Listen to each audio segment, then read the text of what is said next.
അസ്സലാമു അലൈക്കും വറഹ്മത്തുള്ളാഹി വബറകാതുഹു. പ്രിയമുള്ളവരെ, അനസ് റളിയല്ലാഹു തആലാനുവിനെ ഉദ്ധരിച്ചുകൊണ്ട് ഇമാം ബുഖാരിയും മുസ്ലിം റിപ്പോർട്ട് ചെയ്യുന്ന ഒരു സംഭവം ഇപ്രകാരമാണ്. അബൂ തൽഹ റളിയല്ലാഹു തആലാനുവിന് പ്രിയങ്കരമായൊരു കുഞ്ഞുണ്ടായിരുന്നു. അത് രോഗബാധിതമായ സാഹചര്യത്തിൽ അദ്ദേഹം ഒരു യാത്രയിലുമാണ്. യാത്ര കഴിഞ്ഞ് തിരിച്ചു വരുന്നതിന് മുമ്പായി കുഞ്ഞ് രോഗം മൂർച്ഛിച്ച് മരണപ്പെടുകയും ചെയ്തു. കുഞ്ഞിൻ്റെ ഉമ്മു സലീം റളിയല്ലാഹു തആല അൻഹ കുടുംബക്കാരോടായി പറഞ്ഞു, നിങ്ങൾ അബൂ തൽഹയോട് ഈ കുഞ്ഞിൻ്റെ മരണവാർത്ത അറിയിക്കേണ്ടതില്ല, ഞാൻ തന്നെ സൂചിപ്പിച്ചു കൊള്ളാം.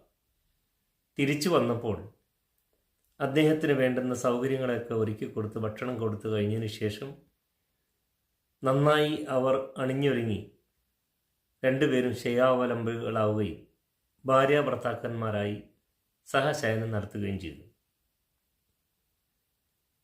അദ്ദേഹം തന്നിൽ നിന്ന് സായുജ്യനായി കഴിഞ്ഞിരിക്കുന്നു എന്ന് മനസ്സിലാക്കിയപ്പോൾ ബീവി ഉമ്മു സലീം റളിയല്ലാഹു തആല അദ്ദേഹത്തോട് ചോദിക്കുന്നുണ്ട്, ഒരു കൂട്ടർ തൻ്റെ അയൽക്കാർക്ക് എന്തെങ്കിലും സാധന സാമഗ്രികൾ കടമായി കൊടുത്തിട്ട് അത് തിരിച്ചു ചോദിക്കുമ്പോൾ കൊടുക്കാതിരിക്കുന്നത് ന്യായമാണോ എന്ന്.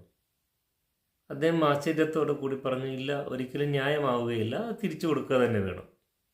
എങ്കിൽ നമ്മളുടെ കുഞ്ഞിൻ്റെ വിഷയത്തിൽ നിങ്ങൾ അള്ളാഹുവിൽ നിന്ന് പ്രതിഫലം പ്രതീക്ഷിച്ചു കൊള്ളുക, അവൻ അള്ളാഹുവിലേക്ക് യാത്രയായിരിക്കുന്നതാണ്. താൻ അശുദ്ധനായതിൻ്റെ പേരിൽ അദ്ദേഹത്തിന് അല്പം ക്ഷോഭം വന്നെങ്കിലും പ്രഭാതം പറയും കാത്തു നിൽക്കുകയും നബി സല്ലല്ലാഹു അലൈഹി വസല്ലമയുടെ ചാരെ ചെന്ന് ഈ വിവരം സമർപ്പിക്കുകയും ചെയ്തപ്പോൾ നബി ചോദിച്ചു, നിങ്ങൾ ഭാര്യ ഭർത്താക്കന്മാരായി ജീവിച്ചുവോ? അപ്പോൾ പറഞ്ഞു, അതെ. എങ്കിൽ അതിൽ അള്ളാഹു നിങ്ങൾക്ക് അനുഗ്രഹം ചെയ്യുമാറാകട്ടെ എന്ന് പ്രാർത്ഥിച്ചു നബി എന്നാണ്. അതിൽ നിന്ന് അവർ ഗർഭിണിയാകുന്നു, പ്രസവിക്കുന്നു. പിന്നീട് ആ കുഞ്ഞ് വളർന്ന് വലുതായി കുടുംബം ഉണ്ടാകുന്നു. 9ഓളം മക്കൾ അദ്ദേഹത്തിൻ്റെ, അബ്ദുള്ള എന്ന ഈ കുട്ടിയുടെ 9ഓളം മക്കൾ ഖുർആൻ പഠിച്ചവരായിരുന്നു എന്നൊക്കെ പിന്നീട് റിപ്പോർട്ട് ചെയ്യപ്പെട്ടിട്ടുണ്ട്. ഈ ഹദീസിൻ്റെ സാരാംശം നമ്മൾക്ക് നൽകുന്ന പാഠം, വീട്ടിൽ നമ്മുടെ കുടുംബങ്ങളിലൊക്കെ എന്തെങ്കിലും ഒരു പ്രശ്നങ്ങൾ ഉണ്ടായാൽ എങ്ങനെയാണ് അതിനെ നമ്മൾ സമീപിക്കേണ്ടത്? വിഭ്രാന്തി അകറ്റി പ്രയാസങ്ങളും ബുദ്ധിമുട്ടുകളൊക്കെ ഉണ്ടെങ്കിൽ പോലും ക്ഷമാവലംബികളായി വളരെ തന്മയത്വത്തോടെ ആയിരിക്കണം വിഷയങ്ങളെ കൈകാര്യം ചെയ്യേണ്ടത് എന്ന് ഉത്തമമായ ക്ഷമയുടെ ഒരു പാഠഭാഗമാണ് ഈ ഹദീസ് നമ്മളെ പഠിപ്പിക്കുന്നത്.